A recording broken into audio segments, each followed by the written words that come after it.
Emily James stood in the glass-walled office she had designed, holding a cardboard box labeled desk items, like it was the only thing keeping her upright. Her dark hair was pulled back neat. Her gray suit was pressed perfect. She had always believed that if you looked composed on the outside, you could hold yourself together on the inside. She was wrong, because just 10 feet away, through that same glass she had chosen, the frosted panels, the gold trim, every detail, her husband of 5 years was laughing. Not the quiet laugh he gave in board meetings, the real one, the one she thought was only hers. And his secretary's hands were on his tie, straightening it the way a wife would, the way Emily used to. The termination letter was still warm in her bag. The investment firm behind those glass walls, Emily had built it. Every strategy, every client relationship, every dollar of the first fund. She had architected it from a spreadsheet in their kitchen at 2 a.m. while he slept. She had made herself invisible so he could look brilliant, and he had taken that invisibility and made it permanent. She told herself she was not going to cry in this lobby. She was already crying. What Emily did not know, could not have known, was that she was not alone in that lobby. Watching her from just beyond the revolving door was Hae Ji. If you didn't know who he was, you might notice the dark navy suit, the black shirt open at the collar, the ink of tattoos just visible beneath the fabric, a detail that didn't match the boardroom and wasn't meant to.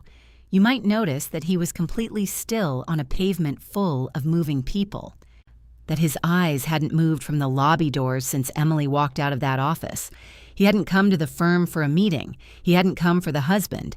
He had come because for 3 years he had watched this firm from the shadows as its silent majority investor. And he knew, with the kind of certainty that dangerous men trust completely, that the person who had built everything worth owning in this building was the woman now holding a box of desk items and trying not to fall apart in the lobby, and someone had just thrown her away. Hae Ji didn't get angry often. It wasn't efficient. But what he felt watching Emily James walk out of her own empire was something close to it. Before this afternoon was over, Emily was going to learn something. There is a man who stands next to your brilliance and takes the credit. And then there is a man who sees your brilliance and quietly, methodically, arms it. She had spent 5 years married to the first kind. She was about to meet the second. But to understand why the most feared underground power broker in the city would walk into a corporate lobby on a Tuesday afternoon for a woman he had never spoken to, we have to go back. Back to a moment years ago when Emily James was a junior loan officer with nothing but her instincts and a file that every senior officer had already rejected.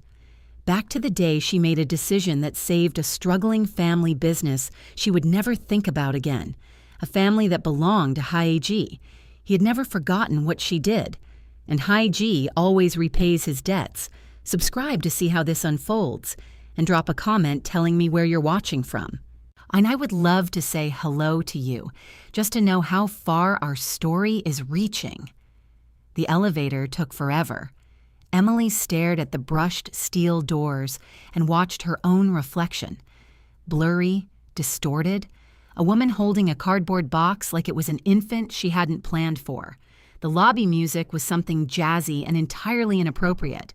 Someone behind her was laughing on a phone call. The building was continuing as though nothing had happened, as though the entire architecture of her life had not just been demolished on a Tuesday afternoon by a man in a blue suit who couldn't even look her in the eye when he handed her the letter. Effective immediately. That was what it said. As though her 5 years of 70-hour weeks could be made effective immediately gone. The elevator opened. So the marble lobby of Aldridge Capital spread out before her, vast and cold and familiar in the way that only places you have shaped can feel. Emily had chosen this marble. She had sat with the interior consultant for 3 hours debating the veining on the stone because Marcus had been too busy to come, and she had thought, I'll make it beautiful for him. She had thought that a lot. She had made a great many things beautiful for Marcus James and filed her name nowhere near them. She walked toward the revolving door and her heel caught on nothing, just the smooth floor, just her own legs forgetting their job. She steadied herself. She would not fall in this lobby. She had given this building enough. Her phone buzzed in her jacket pocket. She already knew before she looked. Some quiet animal part of her brain had been bracing for it since the moment Marcus slid that folder across his desk, with his new corner office smirk and his secretary standing behind him like a footnote that had decided to become the headline. Emily pulled out her phone. A banking notification. She opened it. Transaction declined. She stopped walking. She opened her banking app. The joint account, the one her salary had been deposited into for 4 years, the one she had used without thinking because it was simpler, because Marcus had handled the setup and she had trusted him because that was what you did with your husband, showed a balance of 0. She scrolled.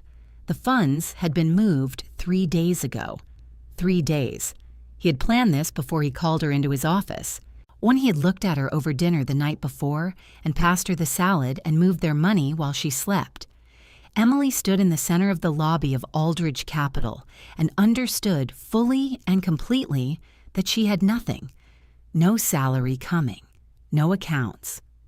The apartment was his name on the lease. Her professional reputation was tied to a firm where she had no title and now no access.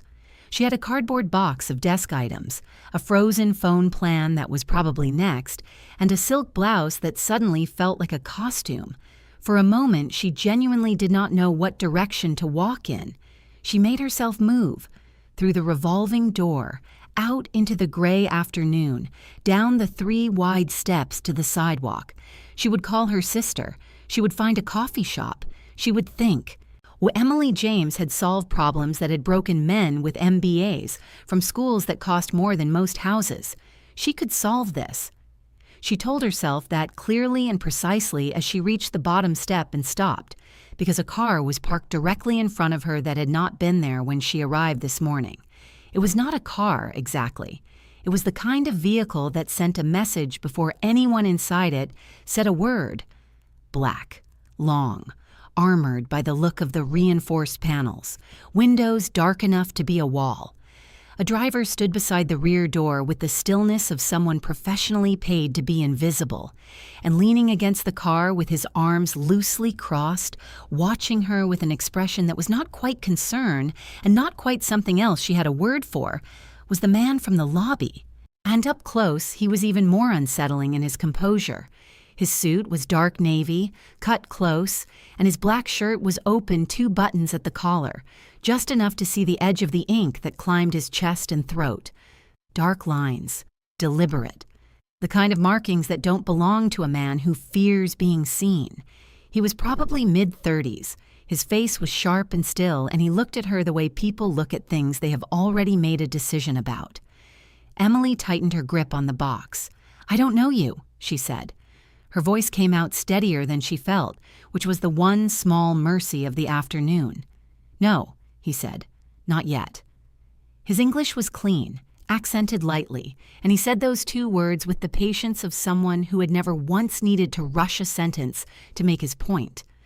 "I'm not interested in whatever this is," Emily said, and she meant to step around him and keep walking, except she genuinely did not know where she was walking to, and some part of her that was still functioning on pure instinct noted that this man had been standing outside, watching through the glass, and had positioned himself at the bottom of these steps with the unhurried certainty of someone who already knew she would come out this door at this moment. That was not coincidence. That was preparation. "Your accounts were frozen 3 days ago," he said. "The apartment lease was transferred to a single-name hold last week. Your work access codes were revoked at 9 this morning, 40 minutes before you were called into the office." Emily went very still. "He didn't fire you this afternoon," Hae Ji continued in the same quiet, even tone. "He finished something he started while you were still bringing him coffee and fixing his quarterly projections. You didn't lose your company today. You lost it slowly over about 90 days while someone made sure you had no ground left to stand on when it happened. Who are you? Emily said. It was not quite a question. Someone who has been a silent investor in Aldridge Capital for 3 years, he said. Someone who watched you build a fund strategy last spring that outperformed every comparable position in the regional market and watched your husband present it to the board without mentioning your name once. He paused. Someone who finds waste offensive. Emily looked at him for a long moment. A cab splashed through a puddle at the curb. The city moved around them, indifferent. You're offering me something, she said. I'm offering you a ride, he said, and a conversation. What you do after that is entirely your choice. She looked at the box in her hands. She looked at the building behind her, where Marcus was probably already having champagne with his new appointment, his new everything, using the glassware Emily had ordered from a supplier in Milan because she had wanted the office to feel like somewhere worth working. She looked back at the man in front of her. I don't even know your name. Hae Ji, he said. She shifted the box under one arm, walked to the car, and got in. The penthouse was on the 44th floor of a building in the financial district that Emily had walked past 100 times without ever registering as residential. Inside, so it looked like a war room that had been designed by someone with impeccable taste and no interest in comfort for its own sake. Floor-to-ceiling windows, a long table with 3 monitors already running, stacks of physical documents with the particular weight of things that had been gathered deliberately over time. A team of 4 people who looked up when Emily walked in, assessed her in approximately 2 seconds, and returned to their screens. Hae Ji set the box down on a side table as though it were perfectly natural for him to carry someone else's desk items into his penthouse, and gestured toward the long table. Sit, he said, then more quietly, please. Emily sat. A woman brought tea without being asked and set it down without making eye contact, which was either extremely professional or slightly alarming. And Emily decided she would figure out which one later. Hae Ji took the chair across from her and opened a folder. Tell me what you know about the firm's offshore structure, he said. You're the investor, Emily said. You tell me. Something moved at the corner of his mouth, not quite a smile. I know what Marcus has been filing. I want to know what you know, which is different. So Emily talked. She talked the way she always talked when it was numbers and structure. Precise, fast, pulling threads in the right order. She told him about the Cayman vehicle Marcus had set up in year 2, which she had flagged as unnecessary overhead and been overruled on. She told him about the Luxembourg entity she had never been given full visibility into. She told him about the reporting discrepancies she had noticed 8 months ago, small enough to be rounding errors, persistent enough to make her quietly uneasy, and she had filed a note to herself and said nothing because she was trying to believe the best of her husband, and that belief had cost her everything. Hae Ji listened to all of it without interrupting once. Then he turned one of the monitors toward her. The spreadsheet that filled the screen made Emily go cold. It took her 4 minutes of silent reading to understand what she was looking at. Then it took her another 2 minutes to accept it, because the scale of it was not what she had imagined in her worst suspicion. Marcus hadn't been skimming.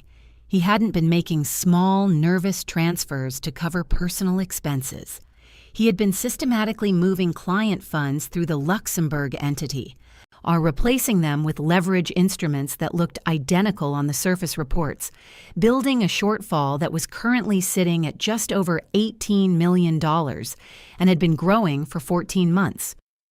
He's been doing this since before he fired me, Emily said. Her voice was completely flat. Yes, Hae Ji said, and the frame. She looked at the screen. She could already see it. The pattern of transfers, the accounts they traced back to, the name that appeared on the originating instructions. She found it in under 30 seconds. That's my login credential on the originating column. Yes. He used my access, or someone did. She sat back. The secretary. Hae Ji nodded once. "She didn't just take my job," Emily said, and there was something happening in her chest that was past grief and moving towards something colder. "Where she spent 14 months building a case that puts me in federal prison for his theft." "The paper trail is elegant," Hae Ji said, and there was no admiration in it, only the acknowledgement of someone who recognized craft. "If you had simply been fired and tried to fight it alone, you would have spent your legal budget responding to fraud allegations before you could ever have mounted an offense. By the time the investigation was complete, the firm would have been restructured, the offshore entities dissolved, and the only remaining evidence would point entirely to you." Emily pressed her fingers flat on the table. She was thinking. She was thinking the way she thought when a problem was bad enough that emotion became an inefficiency she couldn't afford. "How much do you have that I don't?" she asked. "The real ledgers," Hae Ji said. "The actual transfer instructions, the phone records between your husband and the secretary going back 16 months, and the name of the private banker in Geneva who built the instrument structure. That banker is the key," Emily said immediately. "Without his testimony or his records, everything else is circumstantial. Marcus's legal team will call it a rogue employee, point at my credentials on the transfers, and the narrative writes itself." Hae Ji looked at her steadily. "I know." "You need me," Emily said, not triumphantly, just as a fact, because she was done shrinking from facts. "You have the records, but you need someone who can read them fast enough and well enough to build the legal case before Marcus realizes what you're doing. And you need someone he won't see coming because he thinks I'm broken." "Yes," Hae Ji said. Emily picked up the tea. It had gone slightly cool. She drank it anyway. "What do you want out of this?" she asked. Not the answer about the debt or the principle, the real one. He was quiet for a moment, and she had the sense he was deciding how much truth was appropriate. And then he said, "Aldridge Capital holds the retirement accounts of 1,143 private clients. Your husband has been gambling with their money to cover his personal exposure from a bad real estate position he took 2 years ago. Some of those clients I know personally. I want them whole." He paused. "And I want it known, in the circles that matter, that I saw what he did, and I did not look away." Emily set down the cup. "All right," she said. "All right, I'll do it." She met his eyes. "But I want the CEO chair when it's done, not a settlement, not a buyout. The chair." Hae Ji held her gaze for a long moment. "As majority investor," he said finally, "I can make that happen. Then we have a deal." He extended his hand across the table. Emily shook it. His grip was firm and brief and entirely businesslike, and if some part of her noted that it was the first time in 5 years that a man had shaken her hand as though she were someone worth the formality of an agreement, she kept that observation entirely to herself. She slept in one of the penthouse's 4 guest rooms, which felt like sleeping inside an architectural magazine. Everything gray and white and precisely placed, a bed that was more comfortable than anything she had shared with Marcus, which was a detail she decided not to examine. In the morning, there was coffee and a change of clothes that fit her, or which she absolutely did not ask about, and a woman named Sue Ah, who appeared to be Hae Ji's chief of operations and who looked at Emily with the careful assessment of someone deciding whether to update a threat assessment. "He doesn't usually explain himself," Sue Ah said, setting a tablet in front of Emily with the morning's compiled data. "Neither do I," Emily said, and picked up the tablet. They spent 3 days on the audit. Emily slept 4 hours a night and didn't notice. She'd always worked like this. Submerged, focused, the kind of concentration that made time irrelevant, but she had spent years doing it quietly, carefully, making sure the output appeared on someone else's desk as though it had arrived from the atmosphere. She didn't do that here. She sat at the long table and built the case with the focused aggression of someone who had stopped apologizing for what she was capable of. On the second day, Hae Ji came and sat across from her at 2 a.m. with a cup of coffee and watched her work for a while without speaking. "You annotate while you read," he said eventually. "I think in margins," Emily said, not looking up. "Most analysts I've worked with read first and react after." Most analysts weren't trying to outpace a frame-up with a 14-month head start. She highlighted a sequence on the screen. "Look at this transfer series. She's been moving funds in increments just below the automatic reporting threshold. The individual amounts look like vendor payments. But the timing sequence," she pulled up a second window, "maps exactly to the offshore deposit dates in the Luxembourg vehicle. She built this as a call and response. Every move he made in the main accounts, she echoed into the frame." Hae Ji leaned forward and looked at the screen. He was close enough that she could see the edge of the tattoo at his collar in her peripheral vision. "She's not an amateur?" Emily said. "No," Hae Ji agreed. "She's been planning this longer than the affair." That landed somewhere quiet and painful in Emily's chest. The idea that while she had been building, the secretary had been watching her build and understanding exactly how to use it against her. Emily had trusted Marcus. She had never once thought to look at who was watching. "It doesn't matter," Emily said, and straightened in her chair, "because she planned it assuming I'd be alone." On the third morning, Emily woke up and looked at herself in the mirror and made a decision. The gray suit had been dry cleaned and was hanging on the back of the door. She looked at it for a long moment. It was a good suit. It was also the uniform of a woman who had spent 5 years making herself palatable, professional, approachable, which was a word people used for women when they meant non-threatening. She left it hanging. She found Sue Ah and told her what she needed. Sue Ah looked at her with something that was possibly the beginning of respect and made 3 phone calls. By noon, a woman arrived with 2 racks of clothing and the particular brisk efficiency of someone who dressed people who mattered. Emily stood straight while the woman worked and didn't second-guess a single choice. What emerged was still precise. She was not performing anything. She was clarifying. But it was precise in a different register. The lines were sharper. The colors were deeper. The silhouette said, "I built this company," instead of, "I'm sorry to be in the room." When she walked back into the main room, Hae Ji looked up from his desk. He looked at her for exactly 1 second and then returned to his document with the discipline of someone who had decided something and moved on. "We have a problem," he said. Emily sat. "Tell me." "The Geneva banker. His name is Rainer Vogel. He doesn't take meetings through conventional channels and he's not accessible through legal pressure. He structured his practice specifically to avoid it. He surfaces twice a year at a specific private gaming event in this city. The next one is in 4 days." Emily looked at him.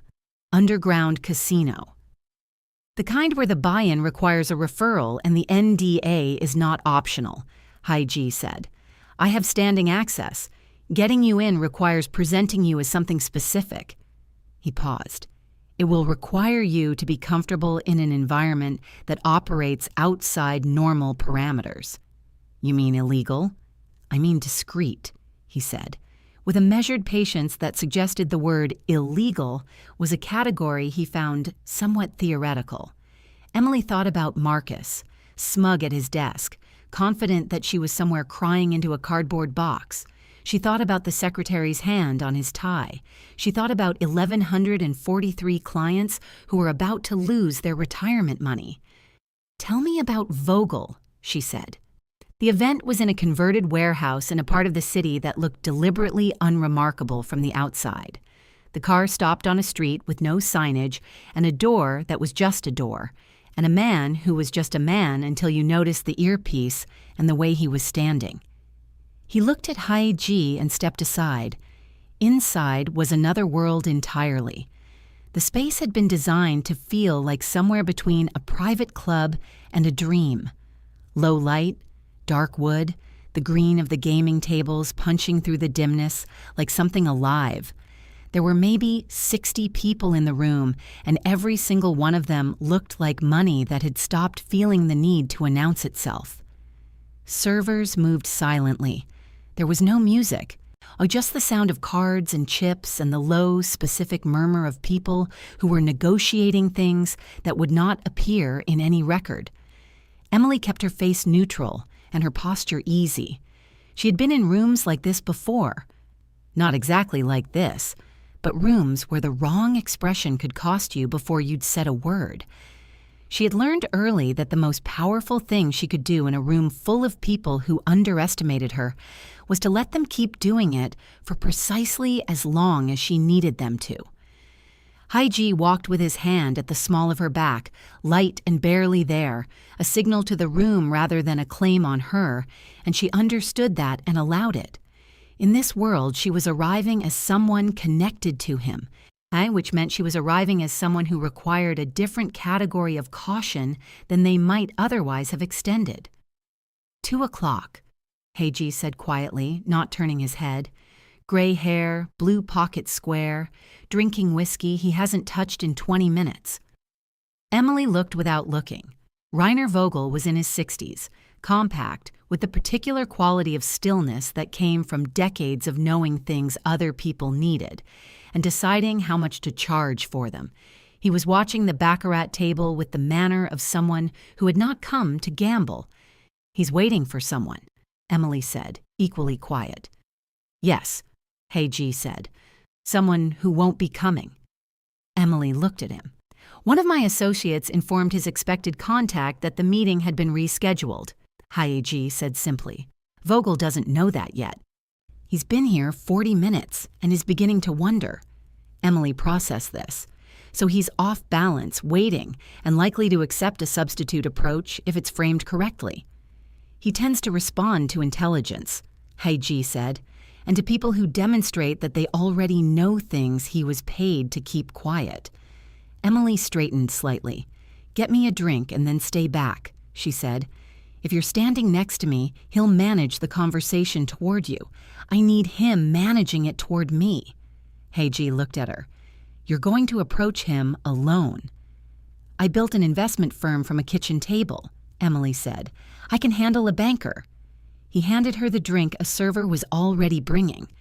She noted that, filed it away, and she walked across the room toward Rainer Vogel with the smooth, unhurried confidence of someone who had never once doubted their right to be in any room they walked into. It was the first time that was true. She stopped beside him at the table's edge and looked at the game for a moment before she spoke. "The Luxembourg vehicle," she said pleasantly, as though commenting on the evening air. "Specifically the transfer series between March and September of last year. I've been curious about the instrument structure. It's very clean work." Vogel went very still. "I have 48 hours of documentation," Emily said, still looking at the table. "What I don't have yet is the original instruction chain that would tell me whether you built it to serve your client or to serve yourself." She finally looked at him. I thought you might prefer to have that conversation with me before I have it with a federal prosecutor." Vogel looked at her. Then he looked past her to where Hae Ji was standing across the room, far enough away to be irrelevant, close enough to be visible. "Who are you?" Vogel said. "The woman your client tried to frame," Emily said, "which means I'm the most dangerous person in this room to you, and also the only person in this room who might actually be interested in making you a deal." Vogel was quiet for a long moment. The baccarat table turned. Someone won something. "What kind of deal?" he said. Emily smiled for the first time in 4 days. It was not a warm smile. It was the smile of a woman who had built an empire once and understood exactly how to build another one. "The kind where you walk away," she said. "And they don't." Across the room, Hae Ji watched her. He did not smile, but something in his expression shifted, something that looked, to anyone paying attention, like a man who had placed a bet a long time ago on a woman the rest of the world had been foolish enough to underestimate and was watching that bet begin to pay. The charges arrived on a Thursday morning, delivered with the particular theatrical timing of a man who had learned that offense was the best disguise for panic. Emily was at the penthouse table when Sue Ah set the document in front of her. Corporate fraud, misappropriation of client funds, breach of fiduciary duty. Marcus had moved fast, faster than she had expected, which meant he knew something was shifting, which meant someone in his circle had noticed something. She read through the filing twice, methodically, the way she read everything, and by the second pass she had stopped feeling the cold shock of seeing her name attached to crimes she had spent 4 days documenting as his, and started feeling something sharper and more useful. She looked up. Hae Ji was standing at the window with his phone to his ear, speaking quietly in Korean. He finished the call and turned. "He filed," Emily said. "I know." He crossed to the table and sat. "My legal team has already been briefed. The preliminary hearing is in 10 days. 10 days isn't enough time to—" "For most legal teams," Hae Ji said, with the quiet certainty of someone who had never in his adult life worked with a most legal team. "No. For mine, it is sufficient." They arrived at the preliminary hearing in a car that said nothing and a posture that said everything. Emily wore charcoal, not the soft apologetic gray of her old life, but something with structure and weight, a jacket that sat on her shoulders like a decision. Hae Ji walked beside her and did not touch her, and did not need to, because the 4 attorneys flanking them in formation had the coordinated energy of people who had won things in rooms far more hostile than a federal courthouse. Marcus was already inside. Emily saw him the moment she entered, saw the slight adjustment of his posture when he registered her, the flicker behind his eyes that he covered immediately with the performance of a man who was certain of his position. His own legal team was good. She knew that because she had helped him select them 3 years ago for exactly this kind of situation, which was a detail that sat in her chest like something wry and terrible. The lead attorney on Hae Ji's team was a woman named Park Ji-young, who was 51 years old and spoke in the courtroom with the measured devastation of a controlled detonation. She did not raise her voice once. She did not need to. She presented the preliminary evidence in a sequence so clean and so precisely ordered that Marcus's legal team spent the first 20 minutes making objections that each got quietly overruled.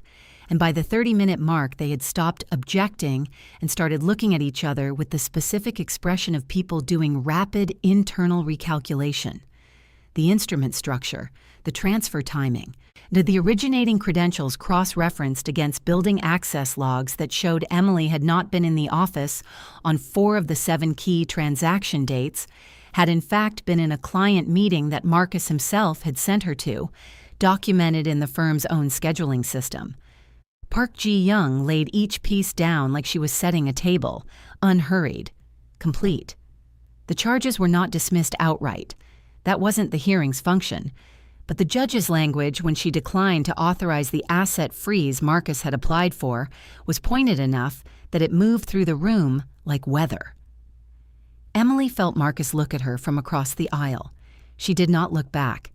She was looking at Park Ji-young, who was closing her folder with the brisk finality of someone for whom this had been a moderately straightforward Tuesday. And outside on the courthouse steps, Emily breathed in the cold air and felt something loosen slightly in her sternum. "He'll escalate," she said. "Yes," Hae Ji said. "Let him." She looked at him. "You're not worried?" "A man who escalates out of panic," Hae Ji said, "makes mistakes. Mistakes leave evidence. I prefer when they escalate."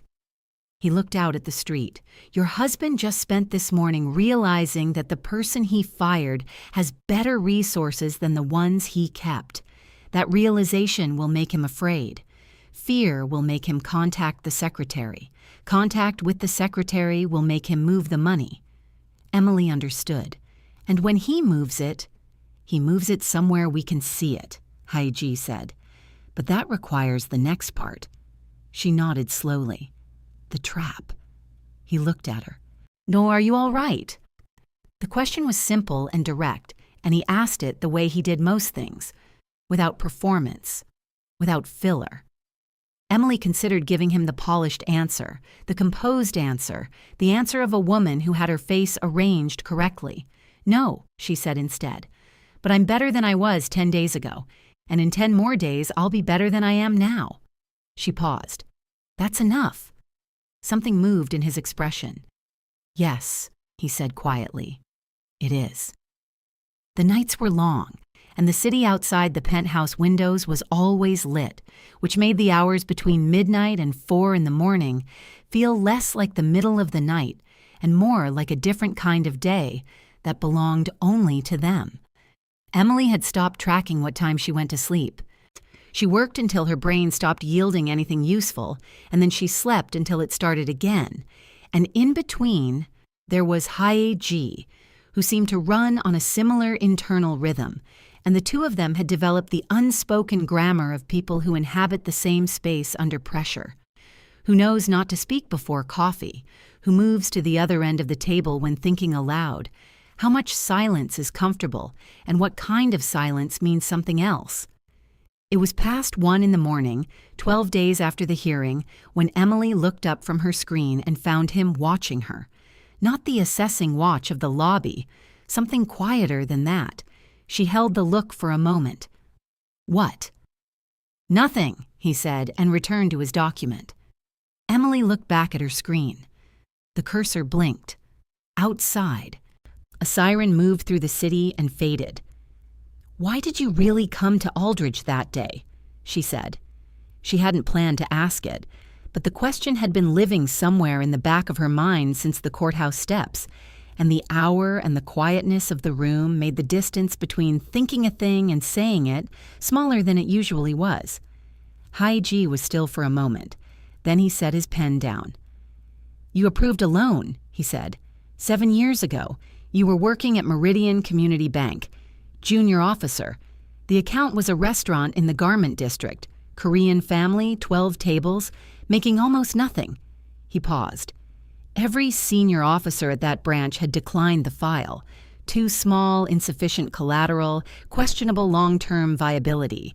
The standard language for not our problem. Emily was very still. "Nah, you approved it," he said. $40,000. You wrote a 2-page addendum to the file arguing that the revenue projections were sound and the collateral assessment had undervalued the family's equipment and lease terms. You took it back to committee twice. He looked at her. The loan officer who approved a $40,000 restaurant loan over the objection of her seniors did not get a bonus for that. She did not get recognition of any kind. She did it because she read the file and believed the numbers and thought it was right. Emily remembered distantly the shape of it. She had worked that file for a week. She had believed in it in the specific, stubborn way she believed in things that made sense when she looked at them clearly. "That restaurant," Hae Ji said, "was the only legitimate income my family had during a period when everything else we had built was under attack. My father was in a hospital in Seoul. My mother was running those 12 tables and using the revenue to keep our people paid and our operations stable, while I managed what needed managing from here. If that restaurant had closed—" He stopped. It would not have been only a restaurant that closed. The room was very quiet. "You saved something," he said, "without knowing what you were saving. And you did it because it was the right call, not because there was anything in it for you." He held her gaze. "I have been in rooms with some of the most strategically intelligent people in this city. I know what self-interest looks like when it's dressed up as principle. What you did at that bank was not that. It was just—" He paused, something rare moving through his composure. "Decent. And then your husband spent 5 years using that same instinct against you, letting you pour everything into something he took credit for, and I watched it happen from the outside, and I could not—" He stopped again. "You could not look away," Emily said softly. "No," he said. "I could not." They looked at each other across the table that was covered in the evidence of his crimes and their plans and the complicated machinery of justice they were building together, and Emily felt something shift in the architecture of what this was. Not disappearing, not becoming something reckless, just shifting, like a structure settling into a truer foundation. "Hae Ji," she said. "I know," he said. "After," she said. "After," he agreed. She picked up her pen. He picked up his. And the city went on outside the glass, and they worked until morning, and the thing that had moved between them stayed exactly where it was, present, patient, certain of itself in the way that only real things are. The mole's name was Daniel, and he had been Marcus's personal assistant for 2 years, and he had been passed over for 3 consecutive raises while watching the secretary redecorate her new office with the petty authority of someone who has confused access to power with the possession of it. People who have been overlooked long enough, Emily had learned, are among the most reliable sources of information in any organization, not because they are disloyal by nature, but because loyalty requires reciprocity, and reciprocity had never been Marcus James' strong suit. Daniel made contact through a channel Sua had established, and Emily met him once, briefly, in a hotel lobby, and she looked at him and recognized something in his face. The particular exhaustion of someone who has been made to feel small in a place they had genuinely tried to serve, and felt something like kinship and used it precisely. "You don't have to do anything dramatic," she told him. "I just need you to mention something in front of her, naturally. You're going to overhear a phone call, you're going to seem distracted, a little stressed, and you're going to let slip that there's a forensic audit being arranged. Independent firm, very thorough. Specific focus on the offshore transfer architecture." She paused. "And you're going to say they're starting with the Luxembourg vehicle." Daniel looked at her. "She'll move the money." "That's the point," Emily said. "What if she doesn't panic?" Emily thought about the secretary, the deliberate precision of the frame she had built, the 14 months of careful construction, the detail work of a woman who was very good at managing risk. A woman like that would believe, when threatened, that she could manage this risk too, that she could move the funds faster than the audit could follow, that her structure was good enough to survive relocation. "She'll panic," Emily said. "Smart people who have done something they believe was perfect are the easiest to panic because they trust their own architecture too much. She'll move it because she'll believe she can hide it better than I can find it." She was right. 41 hours after Daniel delivered his casual, convincing performance in the break room of Aldridge Capital, the monitoring system Hae Ji's team had placed on the offshore routing network registered activity. Emily was at the table when the alert came through. She watched the transfer sequence populate on the screen with the focused calm of someone who has been waiting for exactly this, the funds moving neatly and quickly from the Luxembourg vehicle through 2 intermediate accounts and into a new structure that the secretary had clearly prepared in advance, which would have been invisible to a standard audit. It was not invisible to the system Hae Ji's people had built. Emily watched every dollar land in the traceable account like watching a door lock from the outside. "She just signed a confession," Sua said from across the room. "Document everything," Emily said. "Timestamps, routing numbers, the full chain." She sat back. "Then call Park Ji-young." Sua was already dialing.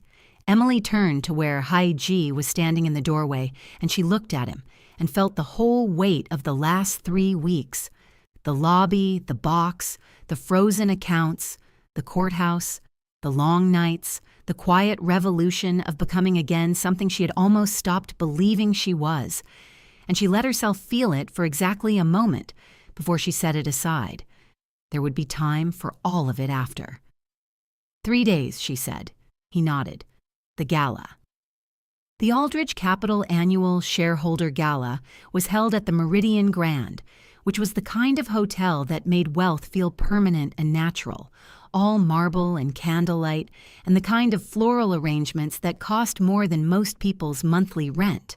230 guests, the city's financial elite, 3 television cameras for the business press, a stage at the far end of the ballroom where Marcus James would stand in an hour and announce the merger that was supposed to cement his legacy and his engagement to the woman who had helped him build the ruin he was standing on. Emily arrived at 8:47 p.m. She had not been on the guest list. She was there anyway. The dress was black and precise, and she wore it like someone who had stopped dressing for rooms and started dressing for history. Her hair was down. She had learned, in the past 3 weeks, that there was no performance in what she was wearing. It was simply that she had finally stopped costuming herself for other people's comfort. And what was underneath was this. On the room registered her arrival in the way rooms do when someone enters with the kind of certainty that changes the atmospheric pressure. Heads turned. People who had worked with her for years and had sent no messages since her firing looked at her and looked away and looked back. Someone near the bar said something to the person beside them. The event coordinator moved toward her with the trained urgency of someone managing a deviation from plan and then stopped, because Hae Ji stepped forward from the small group he had been standing with. He had arrived an hour earlier, legitimately, as a majority investor, as a man who had every right to be in the front row of this particular evening. And the coordinator recalibrated. Emily did not look at Marcus yet.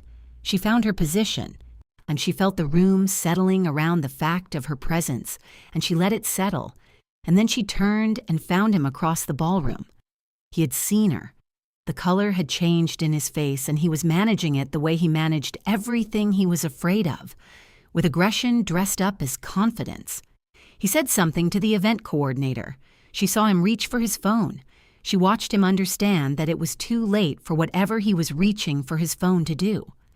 At 9:15, the MC called the room to attention and invited Marcus to the stage.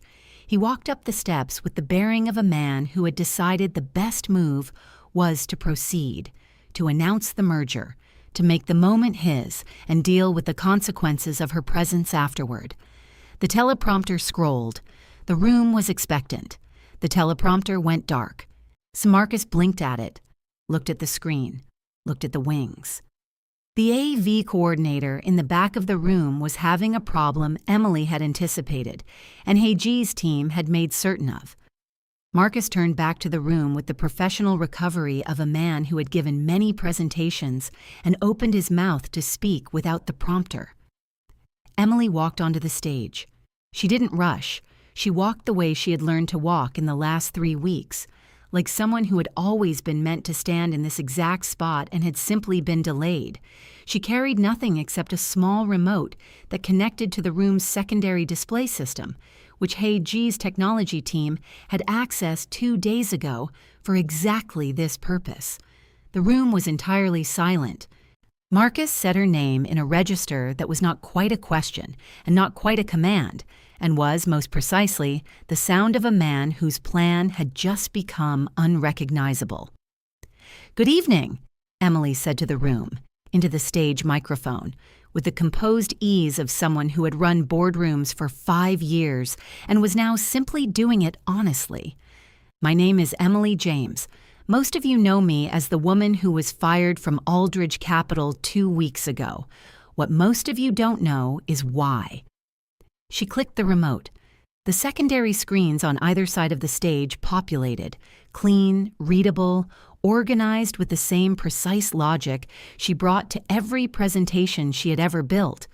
Transfer sequences, dates, account numbers, the instrument structure with Rainer Vogel's originating signatures secured and notarized, and the real ledgers alongside the filed reports, each discrepancy highlighted. The secretary's routing instructions, time-stamped, traceable, carrying her credentials at every originating point. And at the bottom of the last slide, 3 days old, the final transfer, the panicked relocation of $18 million into an account that had been monitored from the moment it was created. Aldridge Capital's client funds, the retirement savings of over 1,100 families who trusted this firm with their futures, have been systematically misappropriated over 14 months. The documentation you're looking at has been submitted this afternoon to the SEC, the FBI's Financial Crimes Division, and Aldridge Capital's Board of Independent Directors." She paused. "A hostile takeover motion, backed by the firm's majority investor, has been filed as of 6 o'clock this evening. The board has already voted." Another pause. "I am the incoming CEO of Aldridge Capital, effective as of tomorrow morning." The room did not erupt. It did the other thing. The held breath thing. The thing that happens when 200 people absorb something simultaneously and none of them have yet decided how to respond. In that silence, Emily heard everything. She heard 5 years of quiet work. She heard every meeting she had run from the back of the room. She heard her own name on documents she had written and signed with someone else's title. She heard all of it, and she let it be heard, and then she looked at Marcus. He was standing 4 feet away from her on the stage they had both arrived at by entirely different routes, and the performance had left his face. While what was underneath it was just a man who had made calculations and gotten them wrong, looking at the consequences of his own arithmetic. "I built this company," Emily said to him quietly, "and it was not for the room. You know I did." She turned back to the microphone. "Thank you for your time." She walked off the stage. The handcuffs were almost anticlimactic, which was how it tended to go when federal investigators had everything they needed and were simply waiting for the appropriate moment to move. 2 agents for Marcus, who had made it as far as the hotel lobby before they reached him. 2 for the secretary, who had been at the gala, standing near the bar in a green dress, watching the screens with the expression of someone watching their own controlled demolition, and who had not, in the end, attempted to run, on which suggested she had understood somewhere in the last 4 minutes that there was nowhere coherent to go. Emily watched from the edge of the ballroom, holding nothing, and felt the specific quality of an ending. Not triumph, exactly. Triumph was too simple for what this was. It was more like completion, the feeling of a structure that had been wrongly suspended finally being allowed to resolve, the last chord of something that had been held unfinished for years landing at last in the right key. Sue Ah appeared beside her. "The board liaison is ready when you are." "Give me 5 minutes," Emily said. Sue Ah nodded and withdrew, and in the space she left behind, Hae Ji came and stood beside Emily. He didn't say anything immediately, and they stood together and watched the room restructure itself around what had just happened. Guests in clusters, phones out, the press coordinator looking overwhelmed, the event staff continuing to serve dessert with the professional persistence of people who had been trained to maintain course through almost anything. "Are you all right?" Hae Ji said. This time she didn't hesitate. "Yes," she said, and meant it entirely. He was quiet for a moment. "You were extraordinary up there." "I was just honest," she said. "I've been doing it for 3 weeks. I'm getting used to it."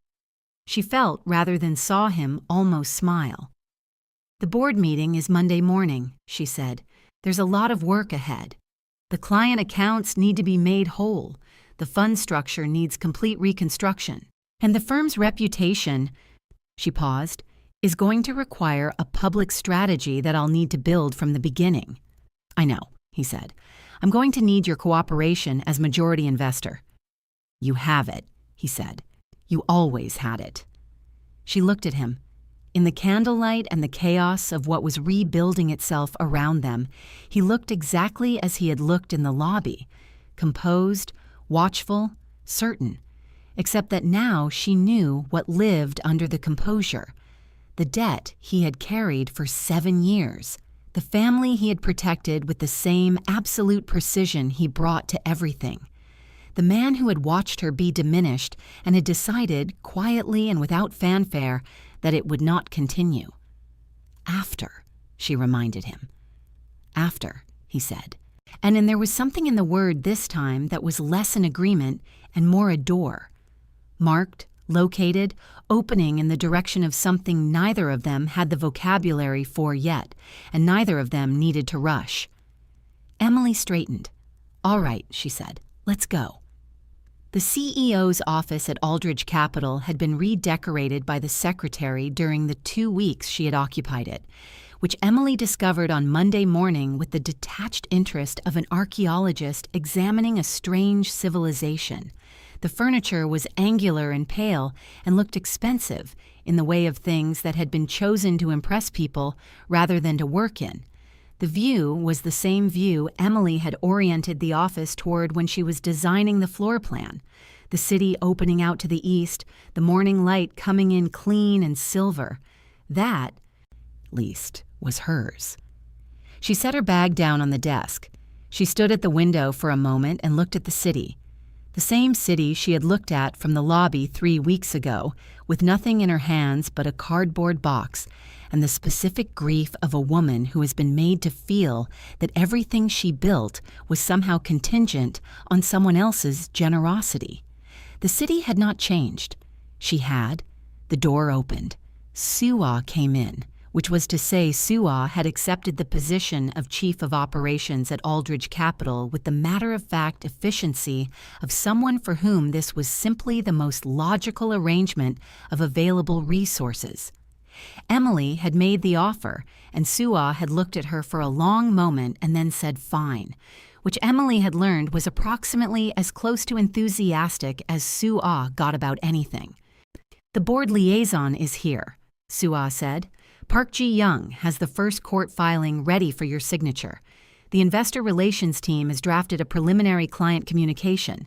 I've already marked it up, it's on your desk, and—" She paused with the precise timing of someone who had decided where to place the important thing. "He's in the conference room." Emily looked at her. "He said he would wait," Suah said, neutral as stone. "I told him waiting was not something he was generally known for. He said you were worth it." Emily looked at the desk.